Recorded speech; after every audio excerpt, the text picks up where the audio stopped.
जय श्री कृष्ण दोस्तों, स्वागत है तमारू मारी चेनल में। आज આપણે ગુરુ પૂર્ણિમા અને ગુરુ મહત્વ વિશે વાત કરીશું। ગુરુ પૂર્ણિમા એટલે મહાભારતના રચિતા કૃષ્ણદેવરાયન વ્યાસજીનો જન્મદિવસ। તેઓ સંસ્કૃતના પ્રખંડ વિદ્વાન હતા। 4 વેદોની રચના કરી તે ખુશીમાં સારો સંસાર આ પવિત્ર દિવસને ગુરુ પૂર્ણિમા અષાઢ પૂનમ તરીકે ઉજવે છે। ગુરુ પૂર્ણિમાને વ્યાસ પૂર્ણિમા પણ કહે છે। કબીરના શિષ્ય ભક્તકાલના સંત ધીરુદાસનો જન્મ પણ આ જ દિવસે થયો હતો। પ્રાચીન કાળમાં શિક્ષણ નિઃશુલ્ક હતું। તે સમયમાં ગુરુઓ પોતાના આશ્રમમાં શિષ્યોને તમામ પ્રકારનું શિક્ષણ પ્રદાન કરતા હતા। તેની ગુરુ દક્ષિણા સ્વરૂપે શિષ્યો આ વ્યાસ પૂર્ણિમાએ પોતાની યથાશક્તિ દાન દક્ષિણા આપી ઋણમુક્ત થવાનો નમ્ર પ્રયાસ કરતા હતા। અન્ય ક્ષેત્રને બાદ કરતાં સંગીત અને કલા ક્ષેત્રમાં આજે કળિયુગમાં પણ ગુરુ શિષ્યના સંબંધે સમય જેવા જ જોવા મળે છે। ગુરુ પૂર્ણિમાની ઉજવણી સમગ્ર ભારત દેશમાં કરવામાં આવે છે।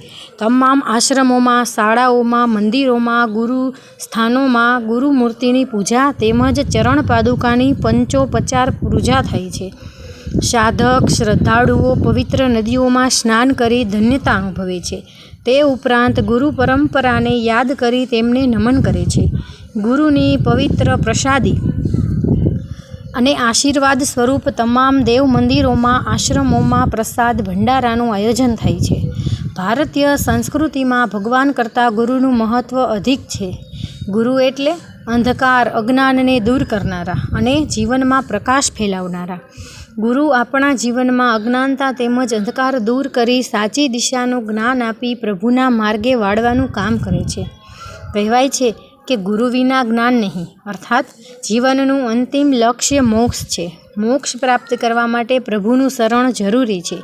પ્રભુનું શરણ ગુરુ વિના સંભવ નથી। માટે આપણા ઘર સંસાર રૂપી સાગરમાં જીવનની નૌકાને પાર કરાવનાર ગુરુ એકમાત્ર છે। નેપાળમાં ગુરુ પૂર્ણિમાની ઉજવણી નેપાળમાં બુદ્ધ ગુરુ પૂર્ણિમા તરીકે ઓળખાય છે। ત્રિલોક ગૃહા પૂર્ણિમા પણ કહેવાય છે। શાળાના વિદ્યાર્થીઓ સ્કૂલમાં ખૂબ મોટો દિવસ મનાવે છે। વિદ્યાર્થીઓ સ્વદેશી વસ્તુમાંથી બનાવેલી કપડાં, માળા શિક્ષકોને અર્પણ કરી ઋણ ચૂકવે છે। જૈન અનુસાર આ દિવસથી ચાતુર્ય માસ પ્રારંભ થાય છે। 24મા તીર્થકર મહાવીર સ્વામીએ કૈવલ્ય પ્રાપ્ત કરીને ઇન્દ્રભૂતિ ગૌતમ તરીકે ઓળખાયા। બાદમાં તેઓ ગૌતમ સ્વામી તરીકે પ્રસિદ્ધ થયા। આ રીતે ત્રિલોક ગૃહા બન્યા।